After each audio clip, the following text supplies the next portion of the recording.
Tú, Señor, que resucitaste con poder para levantarnos a todos y cada uno de nosotros para la gloria y la alabanza preciosa de tu nombre. Tú que nos llamaste de las tinieblas a tu luz admirable, Señor. Tú que pasaste junto a nosotros y nos viste en nuestras sangres y dijiste: vive, sí, vive.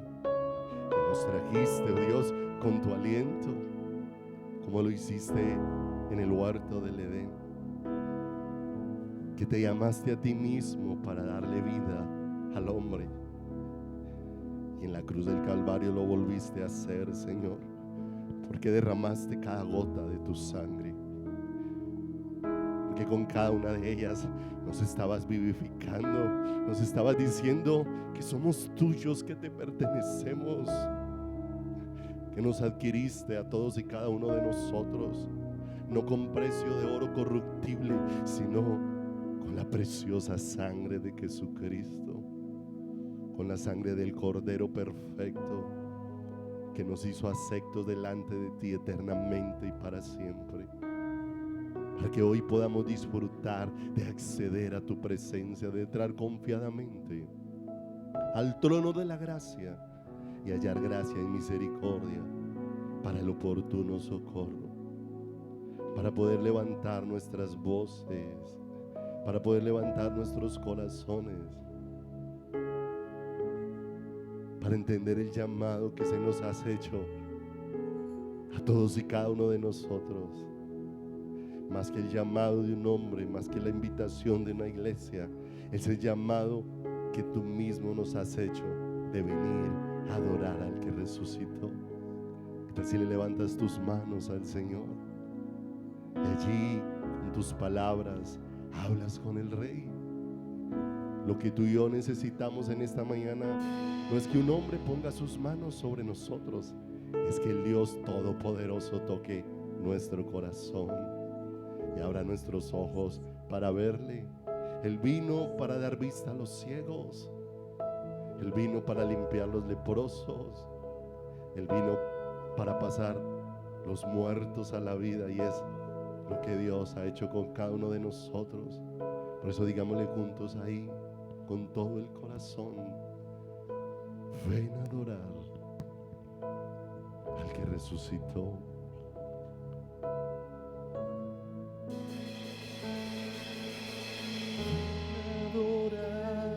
Que resucitó,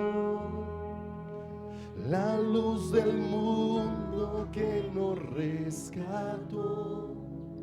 No hay otro nombre igual.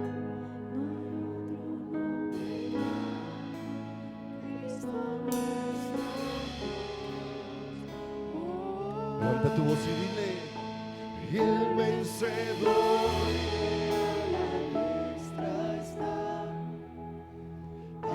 Su trono montes caerán. No hay otro nombre igual, no hay otro nombre igual. Cristo nuestro Dios. Ven a adorar al que resucita. Es la invitación del Padre. La luz del mundo que nos rescató. No hay otro nombre igual, no hay otro nombre igual. Cristo nuestro Dios. El vencedor que a la diestra está, y ante su trono montes caerán. No hay otro nombre igual, no hay otro nombre igual. Cristo nuestro Dios. Ven a adorar al que resucitó, al que está vivo para siempre. La luz del mundo que nos rescató, al que nos hizo suyos. No hay otro nombre igual, no hay otro nombre igual.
trono, montes caerán. No hay otro nombre igual. No hay otro nombre igual, Cristo nuestro Dios. Jesús. No hay otro como Él. Ante Él y ante su trono, todos nosotros estaremos delante de su presencia. Como narra la escritura de aquella multitud que delante de la presencia del Señor, de toda lengua, tribu y nación, levantaban sus voces diciendo: la salvación pertenece al que está sentado en el trono y al Cordero, a los cuales sean la gloria, el honor y la honra por los siglos de los siglos. Amén y amén, Señor. Aleluya.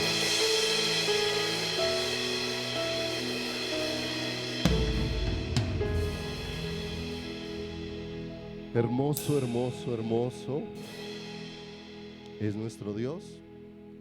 Hermoso, hermoso, hermoso es nuestro Salvador, que nos escogió para estar en sus preciosas y benditas manos, y nos escogió para que en Él podamos experimentar que estamos absolutamente completos. Eso dice la Escritura. Mas vosotros estáis completos. Sabes que cuando tú y yo sentimos que nos hace falta algo, muchas veces queremos buscarlo así horizontalmente. ¿Qué era lo que me falta? Y busco en todas las direcciones, ¿cierto? Y lo que me falta no está horizontalmente, está verticalmente. Porque pudiésemos tener todas las cosas y aún ellas no pueden saciar mi alma. Dios no dispuso que nada de lo creado llenara mi corazón. Dios dispuso que el corazón tuyo y el mío fueran saciados por el Creador mismo. ¿Cierto? Qué hermoso. A mí siempre me impactó que el Señor, de las 12 tribus, a una de ellas le dijera: ustedes no van a tener herencia, yo soy su herencia. Y yo miraba eso y yo le decía: Señor, yo quiero ser de esa tribu para la que tú eres la herencia y el tesoro de su corazón. Vaya conmigo entonces a Efesios, por favor. Carta a los Efesios. No olvidemos algo muy importante dentro de nuestra vida y dentro de nuestro caminar, y es que Dios nos ha dado sabiduría. Y la sabiduría que Dios ha provisto es para que nosotros podamos entender la voluntad de Dios. La voluntad de Dios a veces no es entendida, no porque no sea fácil, es porque no hay disposición en mi corazón. Porque a veces lo que Dios me quiere decir no es lo que yo quiero recibir. Y entonces lo que se me hace difícil de la voluntad de Dios es tener que renunciar a la mía para abrazar la de Él. Pero dice Romanos 12:2 que la voluntad de Dios es buena, es agradable y es perfecta. Pero eso no se puede experimentar en la letra. Eso no se puede experimentar recitando una porción bíblica. Solamente se puede experimentar conociendo a Dios y como Dios mismo se ha revelado a través de su palabra. Por eso yo no me puedo hacer un concepto de Dios, mi propio concepto. La única forma de conocer a Dios es que Dios me diga quién es Él, que Dios me muestre quién es Él, que Dios me enseñe quién es Él. Por lo demás voy a errar en el camino. Cada vez que el hombre ha querido definir a Dios, ha creado dioses a su propio gusto. Pero cada vez que Dios se ha revelado al corazón del hombre, Dios ha hecho un pueblo al gusto de Él, que es diferente. Y eso es lo que anhelamos ser en las manos de Dios. Dice Efesios, ahí en el capítulo número 5, de una manera muy especial, un llamado. Versículo número 13. Dice la Escritura: mas todas las cosas cuando son puestas en evidencia por la luz, son hechas manifiestas, porque la luz es la que lo manifiesta. ¿Qué? Por ahí dice un salmo: en tu luz veremos la luz. Solamente veremos con claridad cuando Dios con su luz nos alumbre. ¿Y sabe qué es lo hermoso? Que Dios nos alumbra para revelarnos quién es Él, para dejarnos ver con claridad quién es Él.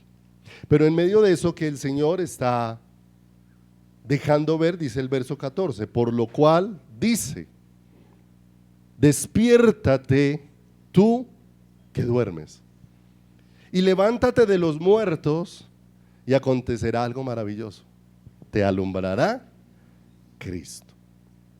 Mirad pues, verso 15, con diligencia cómo andéis, no como necios, sino como sabios, aprovechando bien el tiempo, porque los días son malos. Verso 17, por tanto, no seáis insensatos, sino entendidos de cuál sea la buena voluntad de ¿quién? De el Señor, de cuál sea la voluntad de Dios. Y mira lo hermoso que nos deja ver allí en todo este pasaje, porque hay una necesidad de que nuestras vidas despierten y salgan de todo adormecimiento que podamos estar enfrentando. No olvide que muchas veces nosotros estamos enfrentando vidas o caminando o llevando vidas rutinarias en relación con el Señor. Y las rutinas ha hecho que haya un pueblo que está ahí haciendo actividades, porque hoy hay una iglesia que dice: yo oro, yo leo la palabra, yo me congrego, yo canto canciones. Pero muchas veces esa misma iglesia que está haciendo todas estas cosas está apagada en el deseo de su corazón por Dios. No está ardiendo, no está estremeciéndose de un anhelo por el Señor, y hace todas estas cosas y vivimos en todas ellas. Pero se hace necesario que Dios, a través de su hermosa palabra, pueda confrontar nuestro corazón. Pero Dios lo confronta siempre con una provisión para sacarme de ahí, porque Dios me va dejando. No olvidemos que nosotros nos vamos acomodando, ¿cierto?, a muchas circunstancias. Si tú llegas a un lugar y en ese lugar hay un olor extraño, feo, maluco, huele a cañería,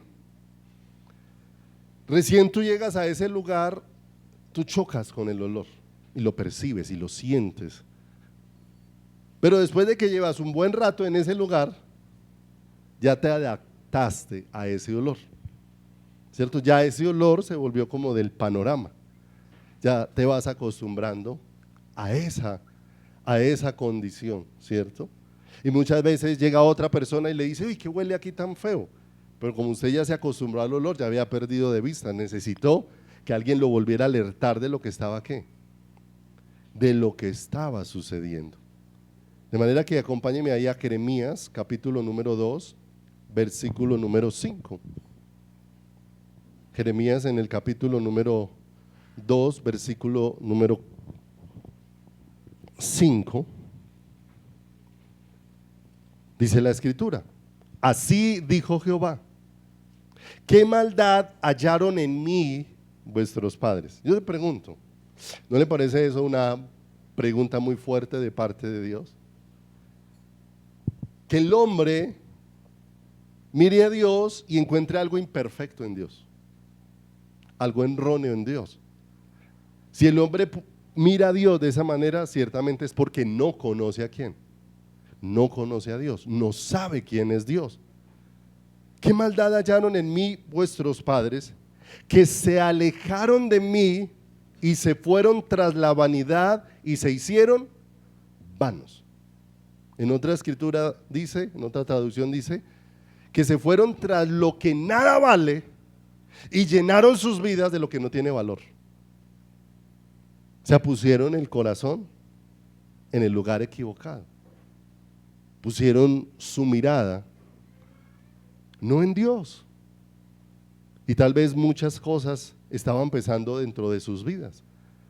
Y ahí es donde aparece la palabra de Dios tan hermosa para confrontarnos, pero también para alentarnos. Porque la palabra de Dios no solamente nos muestra donde tal vez estamos errando en el camino, sino que la palabra de Dios desnuda y da dirección. Me deja ver dónde estoy, pero me muestra hacia dónde Dios me quiere llevar. Ubiquemos entonces en el libro de Esdras, por favor. Esdras, que es donde vamos a estar mirando algo en esta mañana. Esdras, en el capítulo número 4, ubíquese ahí en el capítulo 4, yo le voy narrando algunas cosas que han acontecido y están narradas allí en la palabra. Todo lo que viene sucediendo aquí hasta el capítulo 4 de Esdras ha sido algo bonito y hermoso. Porque durante 70 años el pueblo fue llevado en cautiverio. Se cumplieron los 70 años y Dios es tan hermoso que jamás se olvida de sus promesas y de lo que se propone hacer. Y sacó el pueblo de cautiverio y lo empezó a traer de regreso a la ciudad de Jerusalén, ¿cierto? Y empezó a mover al pueblo en una dirección, que fuera reconstruido el templo que estaba en ruinas, ¿cierto? ¿Cómo puede estar un templo o un lugar o una edificación natural después de 70 años de abandono? Por allí por detrás de la policía, ahí está el cuartel de la policía, allá atrás hay como unas edificaciones, a veces cuando uno va en el cable, usted mira allá abajo y usted ve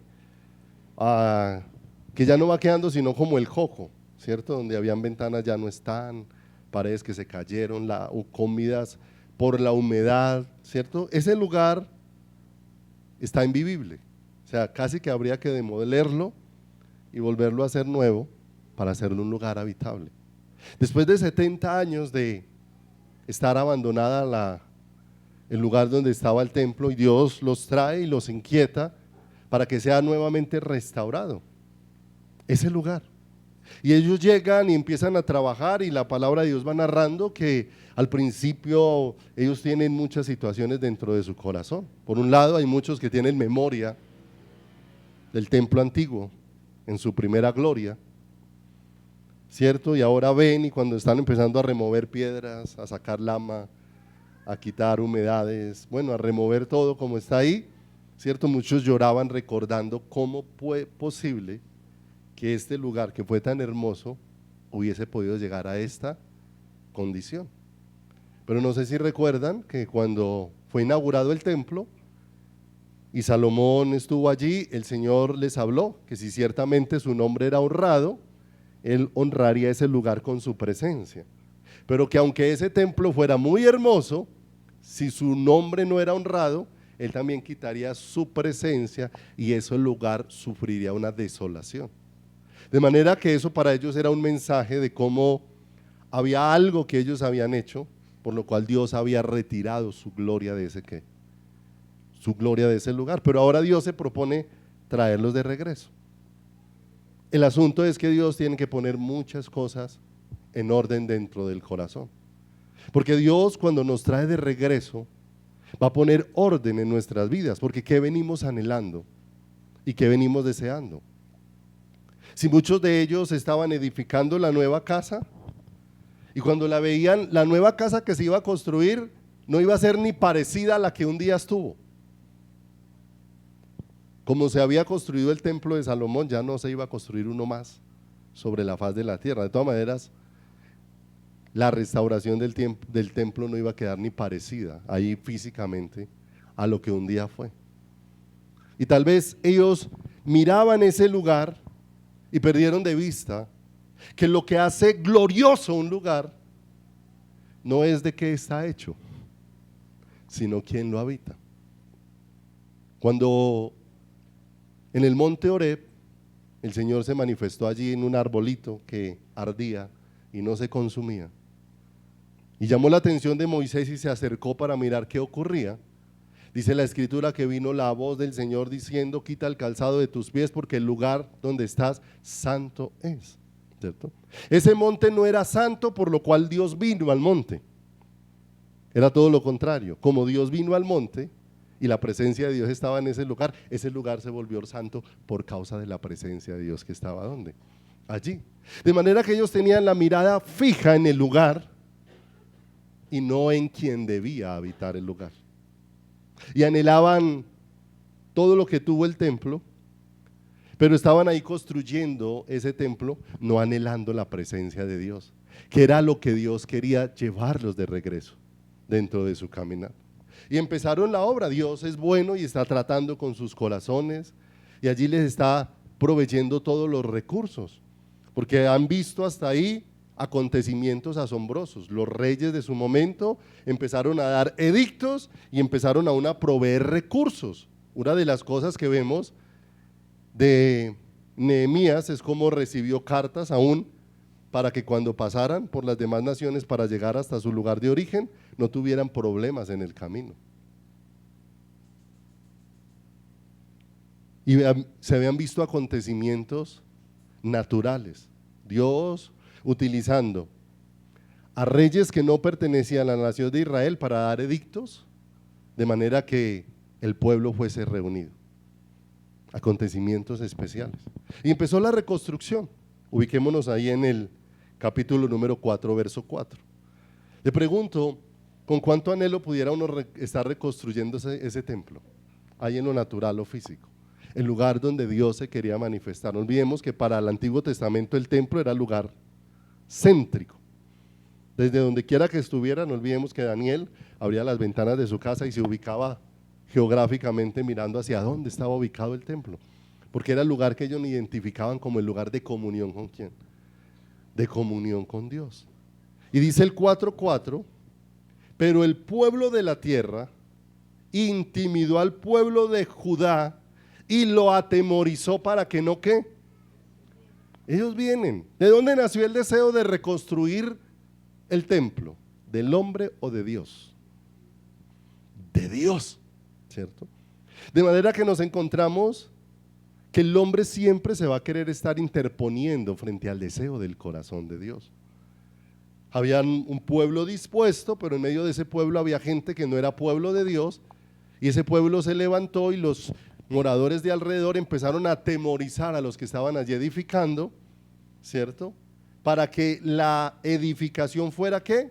Detenida. Si pasa ahí al verso número 12, dice que enviaron una carta al rey del momento para advertirle cómo va a dejar edificar esa ciudad, si esa ciudad en la antigüedad era una ciudad rebelde. Y dice el verso 12, sea notorio al rey que los judíos que subieron de ti a nosotros vinieron a Jerusalén y edificarán la ciudad rebelde y mala, y levantarán los muros y repararán los fundamentos. Mire, lo que Dios se proponía era algo muy bueno con ellos, pero lo que estaba aconteciendo era que se estaba levantando una oposición frente a lo que Dios quería hacer y obrar. Ya vemos que el pueblo de la tierra se levantó, ahora el rey se levanta y más adelantico va a dar un edicto. Si pasa ahí al versículo número 23, el rey dio una carta donde dice: entonces, cuando la copia de la carta del rey Artajerjes fue leída delante del rey de Reún y de Sinsai, secretario, y sus compañeros, fueron apresuradamente a los judíos y les hicieron cesar con poder y violencia. Verso 24. Entonces cesó la obra de la casa de Dios que estaba en Jerusalén y quedó suspendida hasta el año segundo del reinado de Darío, rey de Persia. Quedó suspendida. Se ha dicho que muchas veces lo que Dios quiere edificar, lo va a edificar a través de su pueblo. Ha utilizado personas de su pueblo para manifestarse, para edificar a su pueblo. Pero también se ha dicho que muchas veces el enemigo ha utilizado al pueblo de Dios para destruir al pueblo de Dios. Y ahí es donde tenemos que ser sensibles a quién estamos atendiendo. Este capítulo 24 termina con una noticia muy triste. Cesó la restauración del templo. Cesó la reconstrucción. Pero el problema que tenemos que mirar, siempre el pueblo de Dios ha enfrentado dificultades, luchas, persecuciones, obstáculos. Pero lo que ha frenado lo que Dios desea hacer no han sido ni los obstáculos, ni las persecuciones, ni los edictos, ni las dificultades, sino la actitud del corazón del pueblo de Dios frente a lo que Dios quiere hacer. Es lo que más ha frenado el pueblo. Ahí termina diciendo, y cesó hasta el año segundo. Durante 16 años se detuvo la restauración del templo. 16 años es mucho, o sea, ellos frente a la situación dejaron ahí todo botado, dejaron ahí todo quieto, se detuvo lo que Dios quería hacer o realizar. Frente al edicto de un hombre, ellos accedieron a lo que el hombre propuso y dejaron lo que Dios había dispuesto. Dios había dispuesto reedificar. Y si miramos el capítulo número 5, verso 1 empieza diciendo algo. Profetizaron Ageo y Zacarías, hijo de Ido, ambos profetas, a los judíos que estaban en Judá y en Jerusalén, en el nombre de Dios de Israel, quien estaba sobre ellos. Entonces se levantaron Zorobabel, hijo de Salatiel, y Yeshua, hijo de Josadat, y comenzaron a reedificar la casa de Dios que estaba en Jerusalén, y con ellos los profetas de Dios que les ayudaban.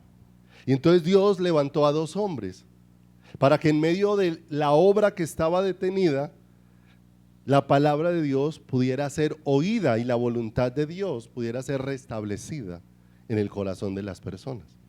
Y nosotros lo leemos así en estos 2 versículos y no nos dan mucha luz. ¿Qué fue lo que hablaron estos hombres? Cuando vinieron y aparecieron después de 16 años de quietud, después de 16 años de olvido, después de 16 años de indiferencia, porque el pueblo se volvió indiferente frente a lo que Dios quería hacer.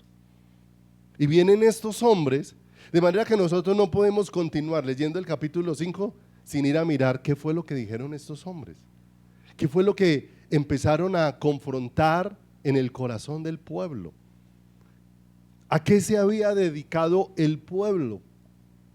Y de manera asombrosa vamos a encontrar muchos aspectos que parecieran un espejo para la forma en cómo hoy vive la iglesia del Señor. Nos aterra por allá cuando leemos que le fue enviado un mandato a la iglesia de Éfeso, en Apocalipsis, donde dice que ellos trabajan arduamente por amor de su nombre, que han mirado a los que dicen ser apóstoles y los han desnudado porque no lo son. Pero dice el Señor, pero ustedes han dejado lo más importante. Ya no están caminando en el primer amor. O sea, muchas cosas nos apasionan. Esta semana compartía con algunas personas, les decía, aún si nosotros miramos las oraciones que nosotros levantamos hoy, son oraciones que no son apasionadas por Dios, son movidas por mis deseos. Entonces nosotros podemos durar 1 hora orando al Señor y diciéndole, Señor, es que necesito esto, necesito lo otro, pongo en tus manos esto, lo demás allá, mis hijos, mis abuelos, mis primos, mis tíos, mis sobrinos, mis hermanos en la fe, mi economía, mi alacena, mi salud, ¿sí o no? Y entonces el Señor está ahí pendiente, está el Señor escuchando mi oración. Entonces dice, bueno, hasta ahora esta persona está orando centrada en ella. El Señor está esperando en qué momento esa oración dejó de estar centrada en el que está orando y empieza a centrarse en Dios. Y resulta que cuando esa persona terminó de orar, se paró y se fue, y Dios se quedó ahí como mirando, ¿y a qué hora era mi tiempo? Se supone que estaba orándole a Dios, y se supone que le estaba dedicando tiempo ¿a quién? Pero toda la hora se la dedicó para pensar en ella, en lo que ella quiere, en lo que ella necesita, en lo que ella desea, y nos damos cuenta cómo nosotros naturalmente hemos aprendido más el camino de lo que se llamaba rezar que el camino de lo que es orar, ¿cierto? Porque el camino de orar tiene que ver con entrar en contacto con Dios. Mire que el orar no es simplemente tener una charla con Dios.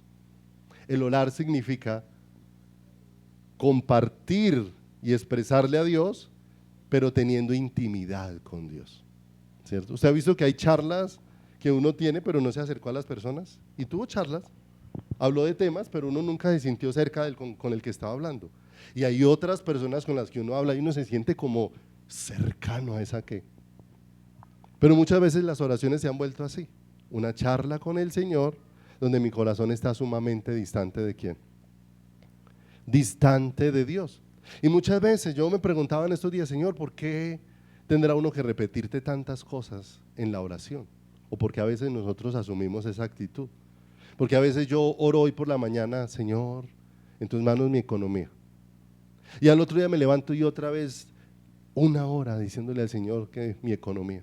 Y al otro día me levanto y otra vez. El problema no está en Dios. El problema es que nos sucede a nosotros como los discípulos. Los discípulos creían en Jesús, no le creían a Jesús.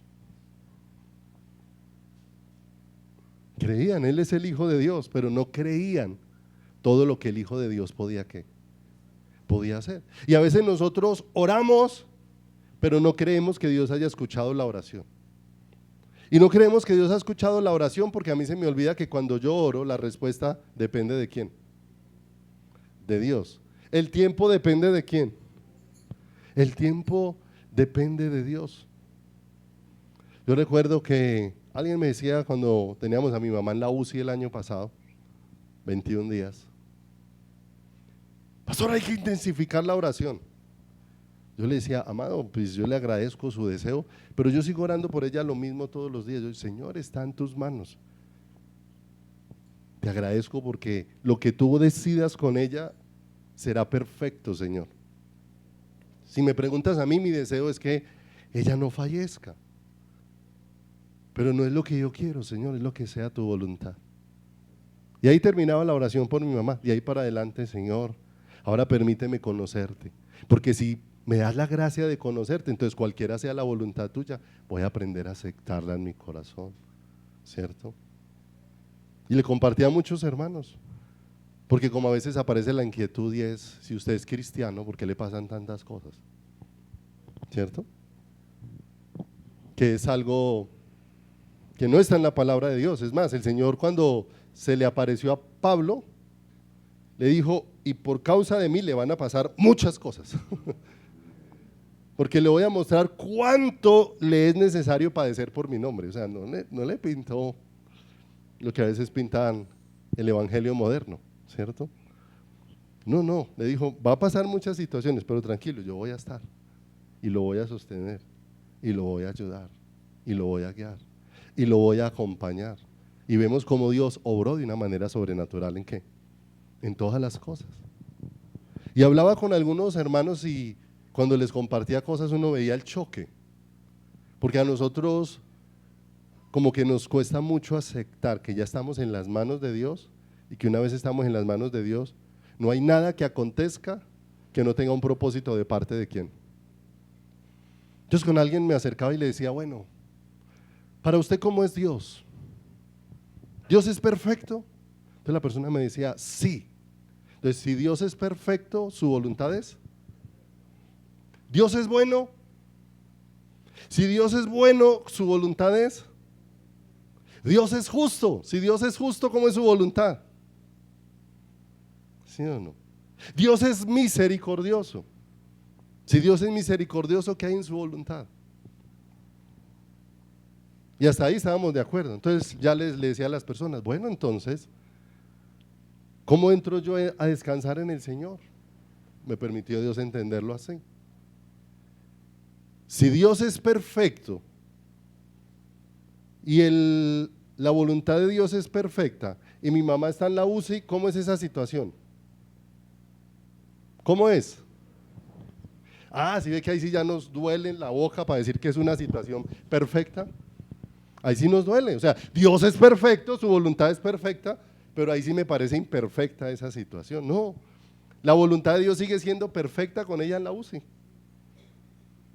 Dios es bueno Y aunque ella esté en esa clínica, en ese momento que estaba, la bondad de Dios seguía igual, porque Él no cambia, es el mismo ayer, hoy y por qué.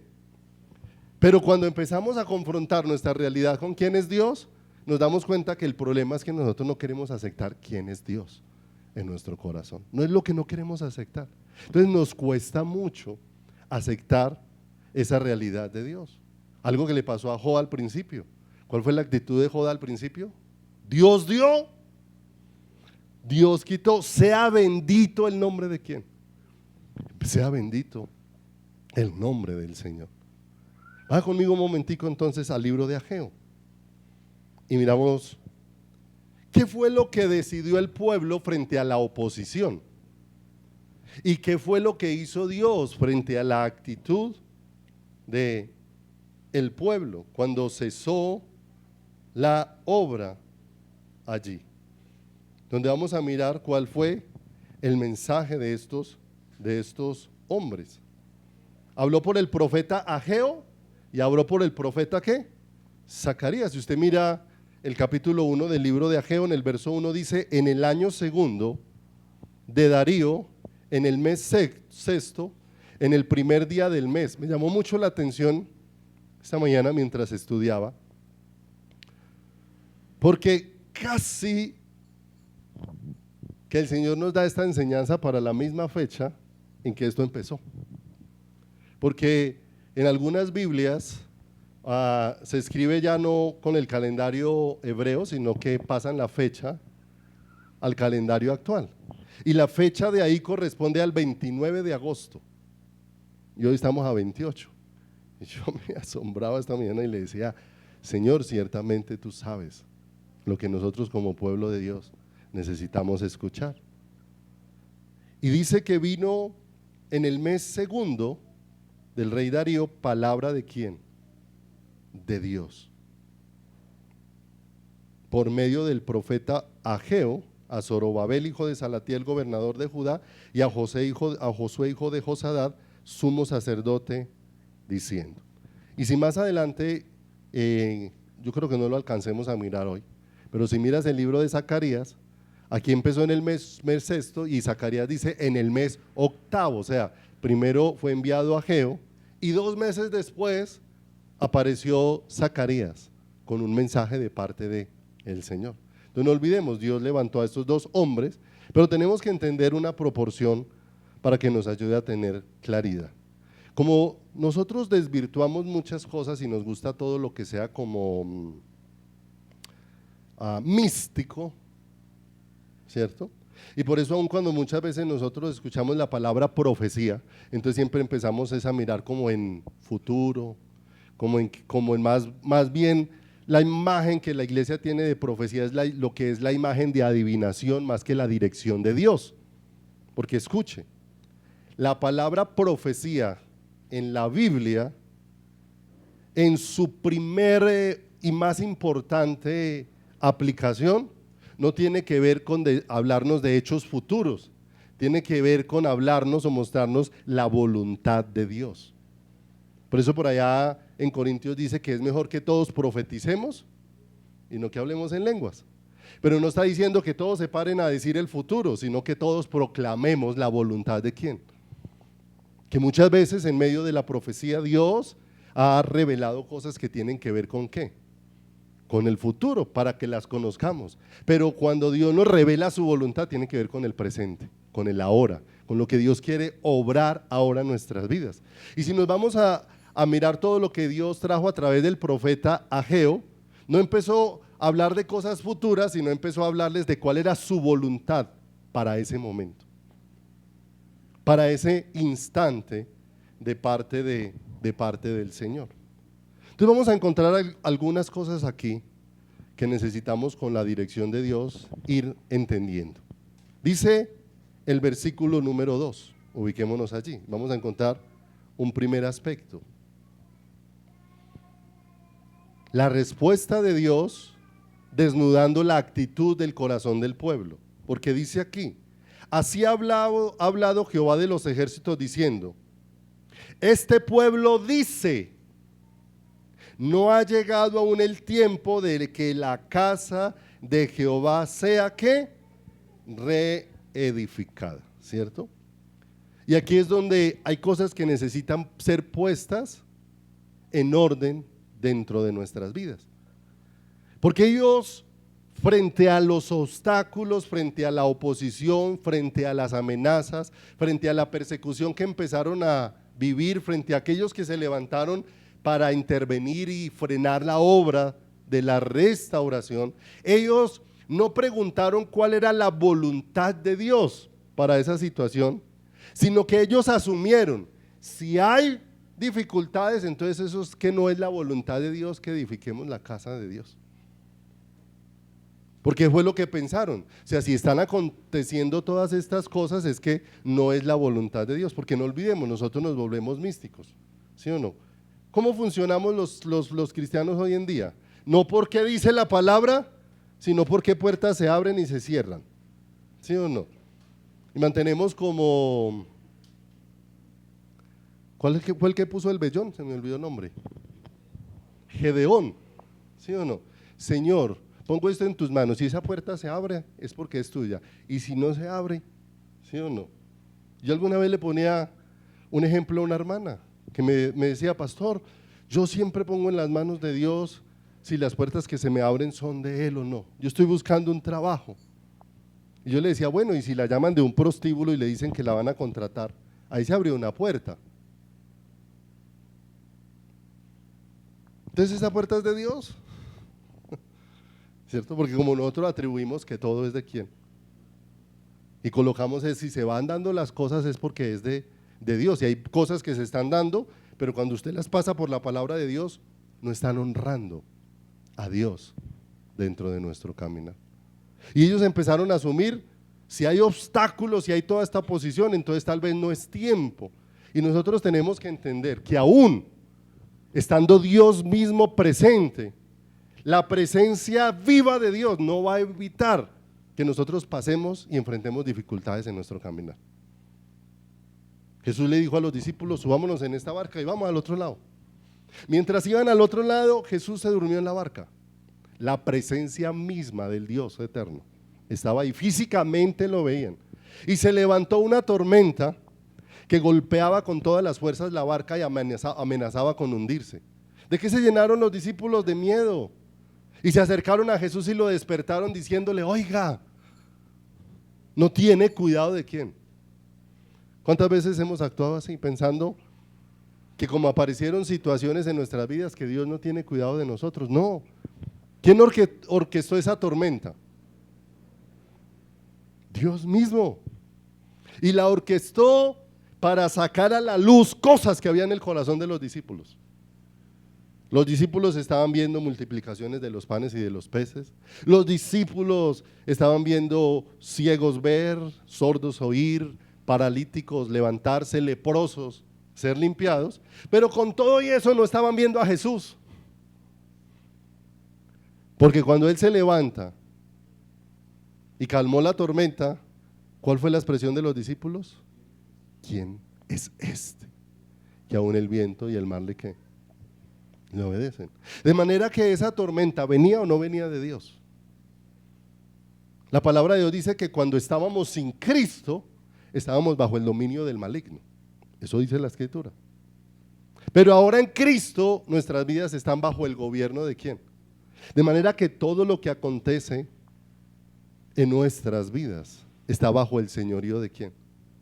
Del señorío de Dios, ¿cierto? Por eso hay gente que le gusta pelear con el diablo y lo atan y lo amarran y no sé si no han conseguido las cuerdas idóneas porque vuelve y se les desamarra, ¿cierto? Pero yo creo que nos ayuda a entender nuestras pruebas, que muchas de nuestras pruebas tienen su origen no en el infierno, sino en el cielo. La prueba de Job se originó en el cielo. No fue Satanás el que dijo, ay, ¿qué le puedo hacer a Job? Fue Dios el que le propuso el tema de Job a Satanás. ¿No has visto a mi siervo Job? ¿Sí o no? Y Satanás de una vez dio una respuesta, dice, pues, sí lo he visto, pero yo no le puedo hacer nada, porque le has puesto un vallado a su vida, a su familia y a todo lo que tiene. Y sin tu permiso no lo puedo tocar. Y ahí fue donde el Señor le dijo, bueno, tóquele lo que tiene y tóquele la familia. ¿Sí o no? Y después volvió. Y el Señor le autorizó, tóquele la salud. Pero nada se hizo sin la autorización de ¿quién? Y usted ve que en todo el resto de la historia no vuelve a aparecer Satanás para nada. Toda la situación no se resolvió Job peleando con Satanás, sino Job siendo llevado a los pies de ¿quién? A los pies de Dios.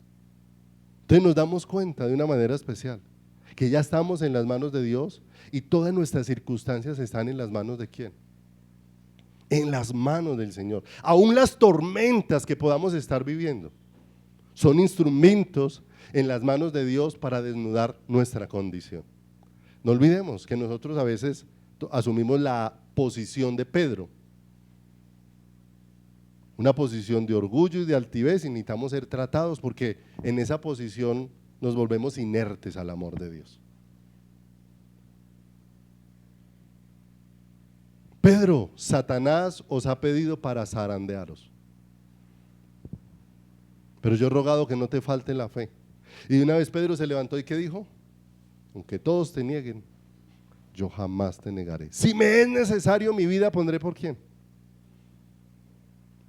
Por ti, ¿cierto? Y apenas apareció la prueba, donde quedaron las palabras de Pedro. Pero mire lo hermoso, ahí estaba el Señor en el escenario mirando a Pedro para recordarle: Pedro, si tú haces las cosas en tus fuerzas, este es el resultado. Me vas a negar, vas a maldecir quién es tu Dios, ¿cierto? Pero se puso el Señor cerca, de manera que cuando cantó el gallo y Pedro levantó la mirada, ahí estaba Jesús, donde Pedro lo pudiera ver. Y yo creo que ahí fue donde Pedro se vio confrontado a la realidad. Señor, yo tengo toda la capacidad de fallarte, Señor, tengo toda la capacidad de deshonrar tu nombre, pero cuán bueno eres tú, Señor, que estás cerca de mí para sacarme de esa condición de mi corazón.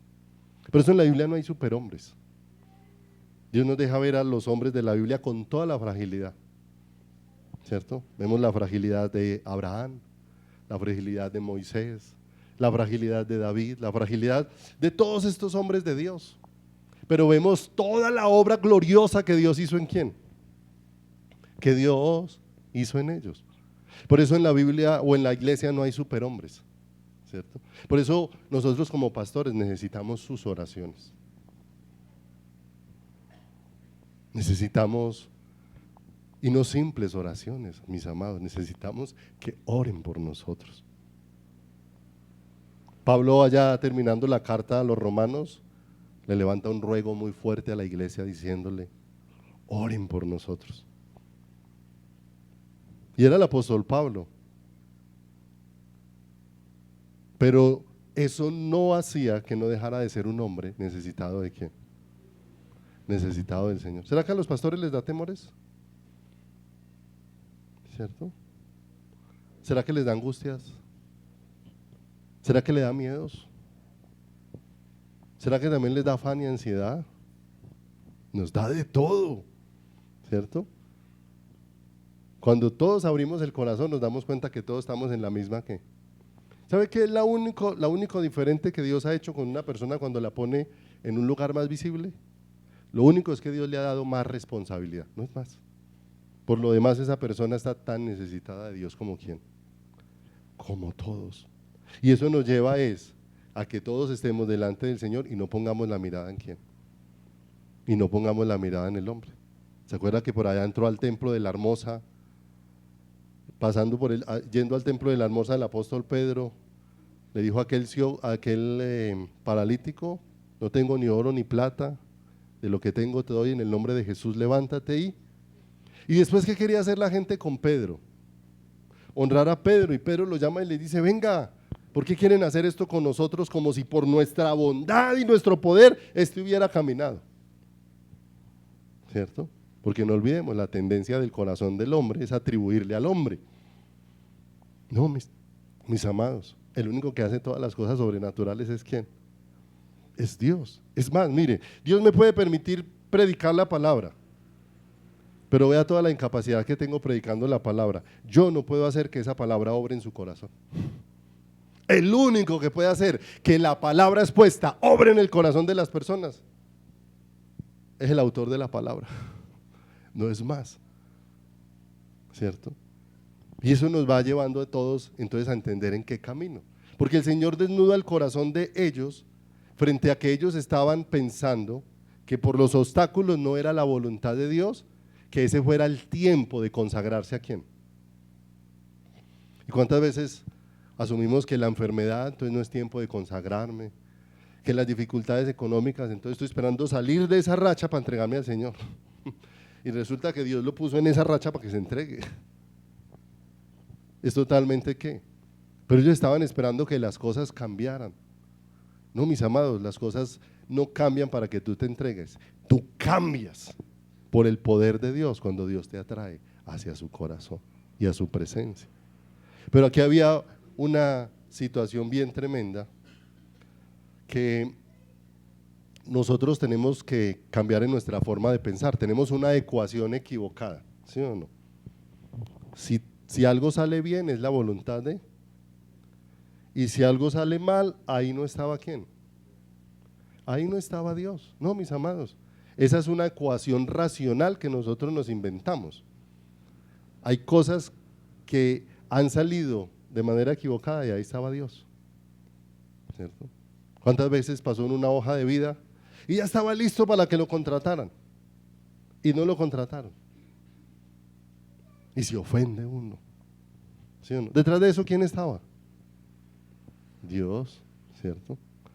Ahora la pregunta, con trabajo o sin trabajo, ¿qué ha hecho Dios con nosotros? Sostenernos, sustentarnos, manifestándonos su fidelidad y amor. Y esto fue una lucha no solamente para esas personas, tal vez es la lucha presente y una que también contempló Salomón dentro de su corazón, Eclesiastés 7:15.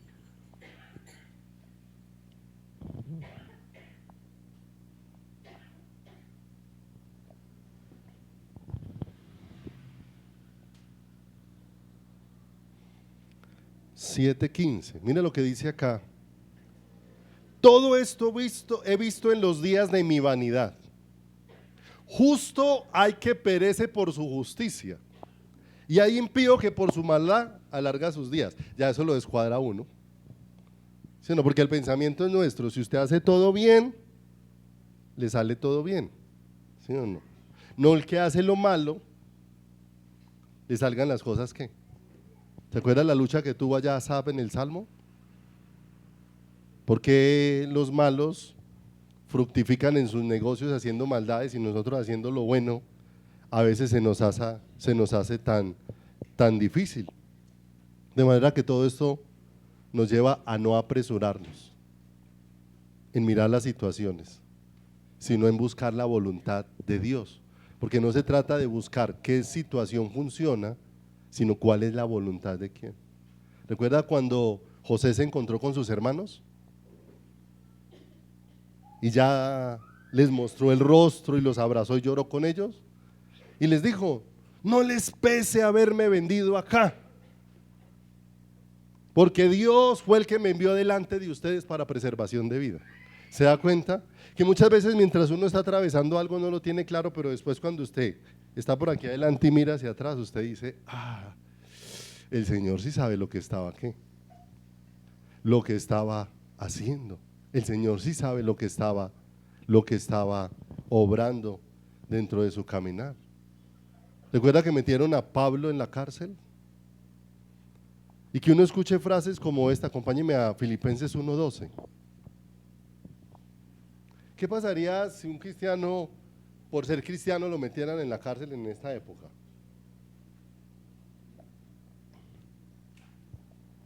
¿Sí o no? Pensaríamos que es injusto. ¿Dónde está Dios? Pero mire, Filipenses 1:12 dice, quiero que sepáis, hermanos, que las cosas que me han sucedido, no sé si usted las mira así, han redundado más bien para el progreso del evangelio. O sea, que hubiera pasado cárceles, que hubiera sufrido latigazos, que le hubiera tocado que lo bajaron por allá por un muro colgado en una canasta, que lo hubieran apedreado, y uno diga que una persona esté pensando así, es como tonto, no, porque esa persona no está pensando en lo que lo beneficia a ella, sino que está pensando en cuál es la voluntad de quién, cuál es la voluntad de Dios. Dice el verso 13, de tal manera que mis prisiones se han hecho patentes en Cristo. O sea, yo no estoy aquí por delincuente, no estoy aquí en la cárcel porque estoy haciendo maldades, porque me encontraban robando, asesinando, violando, adulterando, no. Dice, estoy aquí en la cárcel por Cristo. Y dice, se han hecho patentes en Cristo en todo el pretorio y a todos los demás. Y la mayoría de los hermanos, cobrando ánimo en el Señor con mis prisiones, ¿se da cuenta? Que a veces nosotros nos reunimos los cristianos y nos damos, ¿sí o no? Nos damos lástima los unos a los otros y nos ponemos pañitos de agua tibia y salimos en lugar de muchas veces llenos de fe, salimos como con pesar el uno del otro. Ay, qué pesar, pobrecito, ¿cierto? Y caminamos, y Pablo está diciendo aquí que la gente vio las cárceles de él y antes cobró más ánimo. O sea, este Pablo allá está en la cárcel y ya no está quejando. Es más, allá en la cárcel el carcelero también recibió ¿a quién? ¿Sí o no? ¿Cuántas veces Dios llevó a una persona a una clínica? ¿Cierto? A una clínica y en esa clínica le puso un compañerito al lado. ¿Sí o no? Dios le quería hablar a esa personita de él. Y Dios tuvo que llevarlo a usted a la clínica para hablarle a esa personita. Pero como usted está pensando es en usted y no en el propósito de Dios, ¿cierto?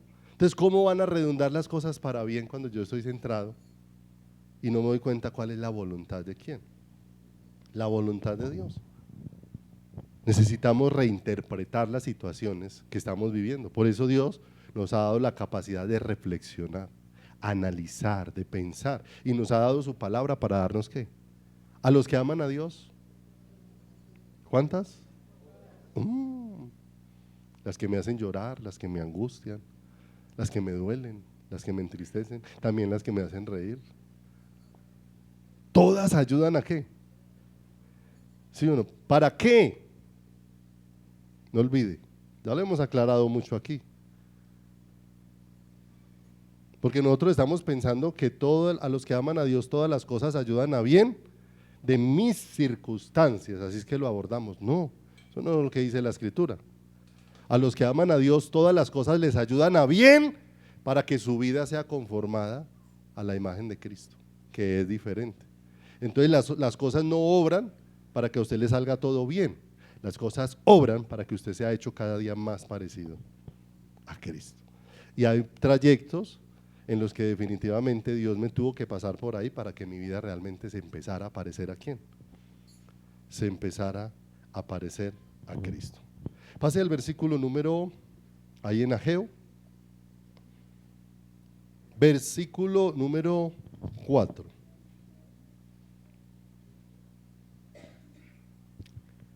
¿Cuál otra situación se encontró? Uno, que ellos estaban contemplando de manera equivocada la voluntad de Dios. Otra situación que encontramos acá, es para vosotros tiempo de habitar en vuestras casas artesonadas, y esta casa está desierta. Y mire el pensamiento aquí tan claro y tan confrontante para nuestras vidas. Nos acomodamos en que no es tiempo para edificar la casa de Dios, pero sí es tiempo para edificar mi propia casa. Dejo la voluntad de Dios para hacer mi propia ¿qué? ¿Sí o no? O sea, en mi propia casa hay obstáculos, pero ahí sí no le veo problema para luchar por eso. Pero por las cosas de Dios, sí inmediatamente, ay no, ya no son la voluntad de Dios. Y las voy abandonando ¿con qué? Y el Señor empieza a confrontarlos con una realidad. Ustedes se sintieron oprimidos para edificar la casa de Dios, pero no se sintieron oprimidos para llenar sus casas de lujos. Alguna vez les compartí y siempre me gustó esa historia, de que el problema no está en que uno no tenga para dar, el problema está es en qué lo motiva a dar. De un rey que quiso visitar parte de su reinado y salió. Y allá en la calle había un mendigo. Y el mendigo apenas supo que su rey iba a pasar por donde él estaba, ¿cierto? Puso su mejor cara de lástima, esperando que cuando el rey llegara, el rey sacara y le diera. Cuando el rey llegó hasta donde el mendigo, se bajó de su carroza y se acercó al mendigo. El mendigo lo primero que hizo fue que sacó su mano y se la estiró. El rey lo miró y le dijo: yo soy tu rey y tú eres siervo en mi reino. En lugar de extenderme la mano para que yo te dé algo, ¿no tendrías tú algo para darme? ¿Cuál es el pensamiento del mendigo? Que él está diseñado es para pedir, no para dar. No tengo nada, lleno de necesidades. El rey le dijo: escúlquese que algo debe tener. Se hizo que se esculcaba y de pronto sacó 5 arroces viejos, negros, sucios, tiesos, y se los echó en la mano al rey. El rey lo recibió y llamó a uno de sus principales y le dijo: por cada granito de arroz que este mendigo me dio, dale una moneda de oro. Inmediatamente el mendigo se empezó a esculcar y sacó manzanas, naranjas, bananos. ¿Se da cuenta que el problema no es que no tengamos, el problema es cuál es la motivación de quién? De nuestro corazón. ¿Se da cuenta que aquí, cuando se trató de la casa de Dios, ay sí, no es tiempo de Dios? Cuando se trató de su propia casa, ahí sí era el tiempo de Dios. El interés de ellos era en ellos mismos, el interés no era en Dios. Y por eso Dios necesita confrontarnos. No estoy diciendo con eso que usted no pueda pensar que Dios pueda bendecirlo. Estamos hablando de cuáles son las prioridades del corazón. Ellos cambiaron las prioridades, dejaron la voluntad de Dios por su propia ¿qué? Por su propia voluntad. Por su propia voluntad. Nos acomodamos cuando excusamos nuestras actitudes y acusamos a Dios o acusamos a otros de las circunstancias que estamos atravesando, ¿cierto? Y muchas veces ponemos también esa condición dentro de nuestras vidas. ¿Cuántas veces tenemos un dedo señalador hacia Dios, pero nos da como pena decirle a Dios que es culpa de quién? Y si nosotros miramos, todo lo que detuvo la obra no fue jamás culpa de Dios, y tampoco jamás fue culpa de los que habían alrededor. Fue culpa de la actitud de sus propios corazones, ¿cierto? De sus propios corazones.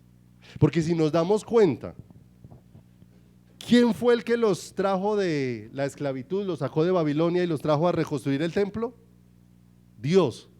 Dios les mostró, su deseo es restaurar el templo. ¿Quién fue el que dejó abandonada la restauración del templo? ¿Dios o los hombres? Ahora, ¿quién es el que viene nuevamente a insistirles que retomen la restauración del templo? Se da cuenta que Dios siempre nos está llevando a echar para adelante y somos nosotros los que siempre estamos tomando la actitud de dejar las cosas ahí a un lado. Y por esto vinieron muchas situaciones que se presentan dentro del caminar. Vamos a verlas aquí rápidamente. Ubíquese ahí en el verso número 5, el Señor los llama a reflexionar. Mire que antes de que empezaran a reconstruir, Dios les estaba confrontando el corazón y los estaba llevando a reflexionar. Esto no es una acusación para ninguno, es un llamado a que cada uno reflexione delante de Dios. ¿Cómo está su caminar con quién? Con el Señor. Meditad bien sobre vuestros caminos, termina diciendo el verso número 5. Y empieza a hablar el Señor de algo bien tremendo.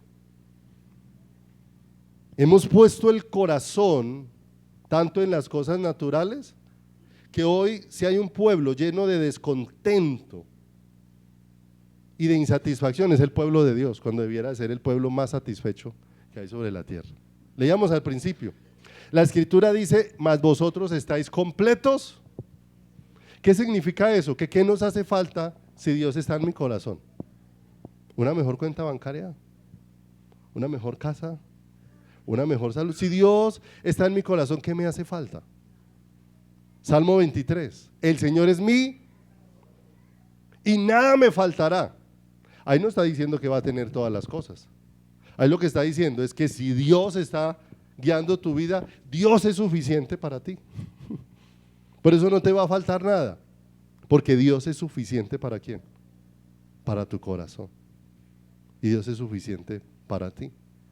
Pero vamos a encontrar que ellos empezaron a hacer mucho, pero lo que venía no traía plenitud a sus corazones. No olvidemos, leíamos en Jeremías, que cada vez que el hombre decide alejarse de Dios, es una carrera hacia lo vano, hacia lo que no llena su corazón.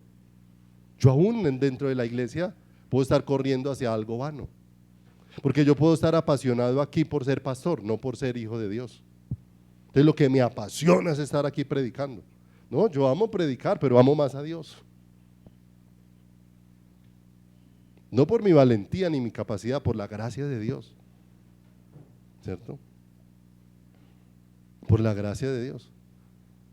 Porque parecería ilógico, ¿sí o no? Si un día el Señor le dijera al pastor, vea, no vaya hoy a la iglesia, sino que lo quiero aquí a solas conmigo. ¿Sí o no? ¿Qué pensaríamos en la iglesia? ¿Cierto? El pensamiento nuestro es cómo el pastor va a faltar a la iglesia, cómo no va a venir, pecador. ¿Cierto? Y es que es más, ¿cuántos tomaríamos la actitud como pastor de decir, Señor, primero tengo que atender a tus asuntos y si me queda tiempo te atiendo a ti? Cuando Dios tiene que cambiar todo eso, ¿cierto? Atiende al Señor y Dios tendrá cuidado de todos los demás. ¿Qué? De todos los demás. Una vez me encontré una hermanita que llevaba como 8 días en un agobio en su corazón tremendo, porque alguien le dijo que si podía ir a predicarle a otra persona. Por favor, vaya, predíquele a tal persona. Vaya, por favor, vaya, predíquele. Y ella no pudo ir. Y esa noche esa personita se murió. Y la persona la llamó y le dijo, si esa persona no fue salva, la culpa es suya por no haber ido. ¿Cierto? Y Isa empezó a cargar con esa carga en el corazón. Cuando me la encontré con ese agobio y tenía tanto peso en su corazón, le decía, no, amada hermana, no se preocupe. O sea, tenemos que ser diligentes en lo que Dios ponga en nuestro corazón. Pero si por algún momento no se pudo hacer, descanse en esto. La salvación de nadie depende de usted. ¡De nadie! O sea, no se deje poner esa carga encima. ¿Eso se lo reservó qué? ¿Sí o no? Si nadie fuera a predicarle a ese enfermo, Dios no tiene problema en aparecérsele y él mismo predicarle. ¿Sí o no? Eso no me exime a mí de que me vuelva entonces desatento con lo que Dios quiere hacer con quién, conmigo, pero me lleva a entender que dependo es de quién, porque entonces nos llenamos de acusación. No olvidemos, ¿qué enfrentaba Moisés cada que el pueblo tenía problemas?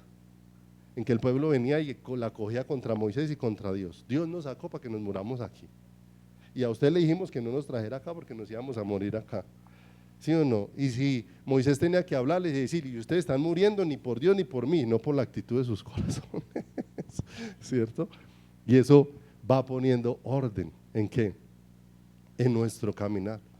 Y nos damos cuenta aquí, sembráis mucho, verso 6, y recogéis, coméis y no os saciáis, bebéis y no quedáis satisfechos, os vestís y no os calentáis, y el que trabaja jornal recibe su jornal ¿en qué?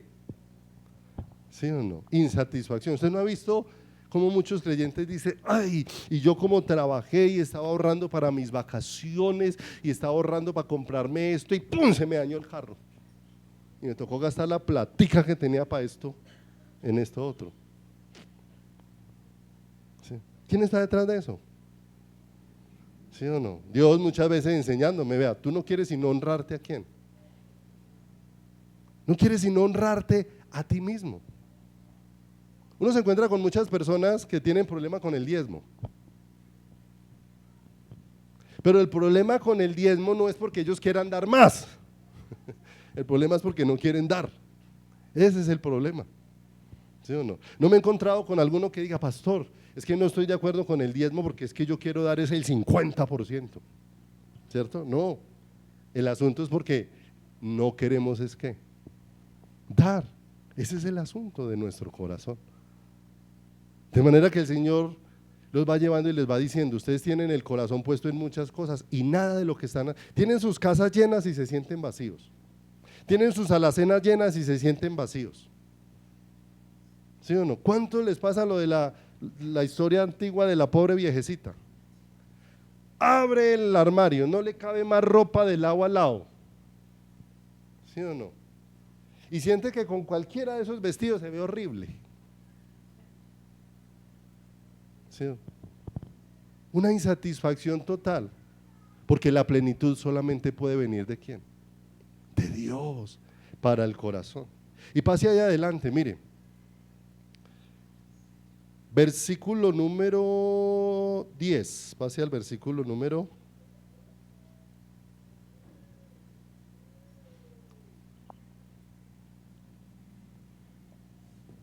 ¿Ustedes han visto cómo ha venido un cambio climático cada vez más fuerte?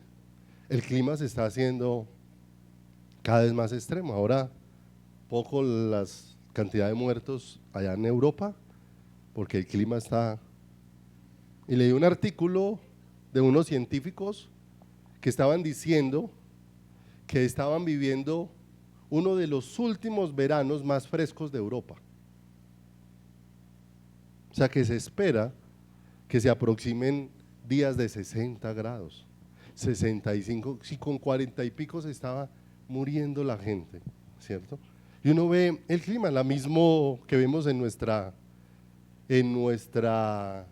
nación, todos los cambios, las lluvias han dejado de ser lluvias, ya son cosas torrenciales que cambian la cantidad, bueno, todo este tipo de cosas, pero mire lo que dice acá, verso 10, por eso se detuvo de los cielos sobre vosotros y la tierra detuvo sus frutos, y llamé la sequía sobre la tierra, y sobre los montes, y sobre el trigo, sobre el vino, sobre el aceite, sobre todo lo que la tierra produce, sobre los hombres y sobre las bestias, y sobre todo trabajo de manos. Cuando el hombre cambió sus prioridades, eso trajo unas consecuencias, ¿sí o no? Entonces nosotros peleamos con los gobernantes, y muchas veces no nos damos cuenta que finalmente lo que se refleja allá en la cúspide, ¿cierto? Es que allá se está haciendo visible toda la porquería que hay aquí abajo, ¿sí o no?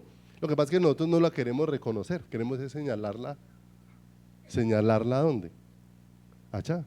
Yo les he compartido, una señora enojadísima, porque en el gobierno robaban mucho, y lo que a ella más le ofendía es que a ella no le tocaba nada, ¿sí o no? Y si nos damos cuenta, así actuamos. Si nos tocara algo, estaríamos contentos, ¿sí o no? El problema es que ese es nuestro pensamiento. Vinieron todas estas situaciones sobre el corazón que Dios está desnudando. Ustedes dejaron a Dios como prioridad y ustedes mismos se volvieron la prioridad. Y ahora con lo de la pandemia sí que se volvió eso. Ahora poquito hablaba con una personita que decía, no, pero es que yo… para levantarme, para ir a la iglesia, para congregarme. Yo digo, no, tenemos claro, la congregación no da la vida la da el Señor, depende de Dios, ¿cierto? Pero cuando tú estás viviendo una relación íntima con el Señor verdadera, es imposible que tú estés viviendo en fuego con el Señor y no tengas el deseo de congregarte. Dios va produciendo en lo íntimo ese lugar, ese deseo en el corazón. ¿Por qué? Porque ¿cómo vamos a aborrecer lo que Dios ama? Si Dios mismo fue el que aconsejó que no dejando de qué. Y más cuando hubiésemos que el día del Señor qué. Entonces le decía, mira, si tú miras sutilmente tu corazón se ha apagado. ¿Por qué? Porque ya dejamos de vivir para Dios y vivimos para nosotros, porque salimos y decimos, pero me toca gastar pasaje, pero me toca levantarme más temprano, pero me toca no sé qué, pero me toca así sé cuándo. Y empiezo a llenarme de excusas porque estoy pensando en mi casa artesonada y estoy dejando desierta la casa de quién. Y cuando hablamos de desierta la casa del Señor, no estamos hablando de este lugar acá físico, de que no viniste acá. Estamos hablando de que tú y yo ahora somos el templo de quién. Y que estamos tan ocupados con tantas cosas y tantas cosas nos están absorbiendo. Yo le pregunto, hoy en día hay gente que tiene trabajos de 6 de la mañana a 10 de la noche. ¿Sí o no? Le pregunto, ¿pero esos trabajos vienen de Dios? No olvidemos que el faraón fue el que dijo, esta gente está ociosa, pongámosles más trabajo porque por el ocio es que están poniendo a buscar a Dios. Que estén tan ocupados y tan cansados que no tengan tiempo de buscar a quién. Y a eso va impulsándonos el mundo y muchas veces nosotros vamos copiando más al mundo que a quién. Porque confiamos más en los recursos que en el Dios que nos provee ¿qué? Que nos provee todas las cosas. Entonces nos damos cuenta, varios aspectos ahí con los que Dios estaba confrontando a su pueblo, y cuando los empezó a confrontar fue donde ellos reflexionaron y se dieron cuenta que tenían que volver manos a la obra de la casa de quién, de la casa de Dios, que tenían que volver a hacer lo que necesitaban hacer. No olvidemos, cuando se pierde el temor de Dios pasa algo, se pierde el miedo a pecar. Y el problema, ¿cierto?, es que un pecado siempre está engendrando otro pecado. Y eso va sutilmente endureciendo nuestro ¿qué? Nuestro corazón. Y Hebreos dice de una manera muy clara, si oímos hoy su voz, que no se endurezca ¿qué? Nuestro corazón. Que la respuesta nuestra hacia Dios no sea indiferente. Solo hemos visto algunos aspectos de cuando se detuvo la edificación del templo, se había detenido por la actitud del corazón, por la actitud de ellos, porque Dios dejó ver con claridad que su voluntad era que la obra no se detuviera, que el crecimiento espiritual en ti no se detenga, es el deseo de Dios. Por eso Dios, ¿dónde nos va a llevar a encontrar las respuestas? Siempre ¿dónde? En su palabra, ¿cierto? En el Salmo 19 dice que la ley del Señor es perfecta porque convierte el alma. En otras versiones dice porque restaura el alma. Los mandamientos de Dios son buenos porque siempre nos van a alumbrar para tomar las decisiones ¿qué? Correctas, no guiados por mis sentimientos, sino guiados por cuál es la voluntad preciosa y maravillosa del Señor para con cada una de nuestras vidas. De manera que vemos al pueblo con un mundo de excusas, pero el Señor, ¿qué empezó a hacer con las excusas? A disiparlas y a dejarnos ver que la excusa se había convertido como en la apariencia detrás de la cual nos estábamos escondiendo para no correr tras los brazos maravillosos del Señor. Ageo 1:14, vaya allí un momentico por favor, ya vamos a terminar por hoy.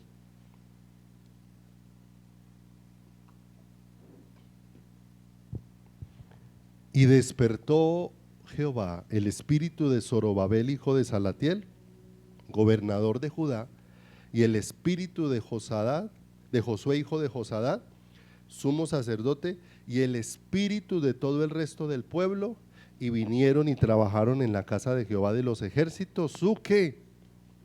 Su Dios. Y si nos damos cuenta, Dios nos da con claridad un asunto que estaba afectando sus vidas, y era que sus vidas espiritualmente estaban apagadas. No que no estuvieran activas, sino que espiritualmente estaban ¿qué? Apagadas. Y despertó el espíritu del sumo sacerdote, despertó el espíritu del gobernador y despertó el espíritu de ¿quién? ¿Se acuerda que empezamos leyendo? Despiértate tú que duermes, levántate de los muertos y te alumbrará ¿qué? Había un adormecimiento espiritual. Y eso había hecho que sus corazones se enfriaran en torno a lo que Dios quería y se apasionara en torno a lo que ellos querían. Pero ahora Dios empezó a hacer un cambio especial. Empezó a despertar el espíritu ¿de quién? De ellos. Y los empieza a despertar por medio de su palabra. Y su palabra obrando por medio de su espíritu en nuestras vidas. Porque su palabra siempre, como está escrito, nos va a confrontar. Toda la escritura es inspirada por Dios y útil para enseñar, para redarguir, para corregir. ¿Y para qué? Y para instruir. De manera que Dios, a través de su palabra, va trayendo un despertar a nuestro corazón. Trajo palabra por medio de los profetas, y lo que ellos hicieron fue manifestar la voluntad de Dios. Y manifestando la voluntad de Dios, Dios con esa palabra y el mover de su espíritu empezó a despertar el espíritu de todo el pueblo, a que salieran de su actitud y abrazaran lo que Dios quería para sus corazones y lo que Dios quería para sus vidas. Amados, no hay nada más hermoso que la palabra de Dios para iluminar nuestra conciencia y para confrontarnos sobre todo aquello que no estamos haciendo bien y que no estamos haciendo correctamente delante de la presencia de Dios. Por lo tanto, voy a leerles el versículo con que iniciamos, pero en la versión Nueva Traducción del Viviente, y dice Efesios 5:13: no obstante, sus malas intenciones se descubrirán cuando la luz las ilumine, porque la luz hace todo visible. Por eso dice: despiértate tú que duermes, levántate de los muertos y Cristo te dará luz. Así que tengan cuidado de cómo viven. No vivan como necios, sino como sabios. Saquen el mayor provecho de cada oportunidad en estos días malos. No actúen sin pensar, más bien procuren entender lo que el Señor quiere que hagan. Y mira lo hermoso. Cuando les envió a aquellos hombres, lo que Dios deseaba era que ellos entendieran lo que Él quería que hicieran. Y Dios envió de su espíritu para despertarlos y que caminasen en hecho. Amén. Vamos a orar en esta mañana. Padre, te damos muchas gracias, mi Señor, porque este pueblo tuyo necesitamos, Dios, reconocer cuántas cosas pueden estar estancadas en relación contigo, Señor, no en relación con la actividad, Padre, porque a veces pensamos que me falta ocuparme en más cosas, y a veces tú me estás llamando a que tenga más tiempo de ocuparme para estar contigo en lo íntimo, en lo secreto, donde nos haces comprender sabiduría. Señor amado, y te rogamos de todo nuestro corazón en esta mañana, Señor, que saques todo adormecimiento, Padre, que puede haber en nuestro interior, Señor. Cuántas cosas pueden estar estancadas en nuestra vida espiritual, Señor. Cuando nuestro espíritu se apaga, Señor, tantas veces, oh Dios, también se detiene todo lo que tú quieres obrar en nuestras vidas, precioso Dios. Pero solamente tú puedes traer ese despertar como lo hiciste en aquellos días, Señor. Estaban, Señor, adormecidos en su espíritu para poder entender, para poder percibir, para poder actuar. Señor, y te pedimos, ayúdanos en el tiempo en el que estamos viviendo, que muchas cosas nos pueden permear y nos podemos, Dios de los cielos, ocupar y entretener con tantas cosas, Señor, precioso Rey de los cielos, y dedicarnos, Señor, a nosotros mismos y olvidarnos que cuando tu amor es revelado, el amor de Cristo nos constriñe, pensando en esto, que si uno murió por todos, entonces todos murieron, para que los que viven ya no vivan para sí, sino para aquel que murió y resucitó por ellos. Señor amado, allí se detuvo la obra por la actitud que había en el corazón. Y nosotros te rogamos, Padre, permítenos revisar delante de tu presencia cuál es la actitud que mi corazón tiene, para orar, para buscarte, para pasar tiempo contigo, para aceptar tu voluntad, para entender y abrazar aún las circunstancias por las que me permites vivir y en las que estás tratando con mi corazón, Señor. Permíteme, Padre, poder reflexionar cuál es la actitud que mi corazón tiene hacia tu palabra, Señor, porque tantas veces tenemos la disposición de aprender tu palabra, pero no tenemos la disposición de sujetarnos a ella, Señor. Sabemos lo que hay que hacer, pero muchas veces, Señor, no obramos conforme a todas estas cosas que hemos aprendido. Por eso, Señor, toca nuestro corazón, Padre. No lo podemos hacer por nosotros mismos, Señor. Mi capacidad no me da para responder a lo que tú quieres, Señor. Por eso rogamos en esta mañana, Señor, permítenos, Padre, poder detenernos un momento. Como lo hiciste allí, Señor, los llevaste a meditar en sus caminos, en cuáles eran las prioridades de su corazón, a qué estaban dedicados, qué estaban obviando y qué estaban abrazando, Señor. Permítenos, Padre, a todos y cada uno en esta mañana, en este lugar, poder reflexionar por unos momentos, y no solamente ahora, sino permítenos allá cuando vayamos a lo íntimo contigo, poder reflexionar en nuestro corazón. Señor amado, ¿cómo está la edificación de este templo? Señor amado, si hemos abandonado, Dios de los cielos, que tú hayas escogido nuestras vidas y hayas, Señor, puesto de tu espíritu en nosotros, pero tal vez hemos desatendido, Dios, el privilegio que nos has dado, y nos estás llamando a retomar, Señor, a retomar esa búsqueda en lo íntimo, a retomar esa vida de oración y de comunión, no centrada en mis necesidades, sino centrada en quién eres tú, Señor, y que se establezca tu voluntad en mi vida, Padre. Señor, pongo en tus manos todo este precioso remanente, los que estamos aquí, los que no nos han podido acompañar en esta mañana, Señor. Oramos para que en todos seas tú el que produzca el querer como el hacer, por tu buena voluntad, Señor.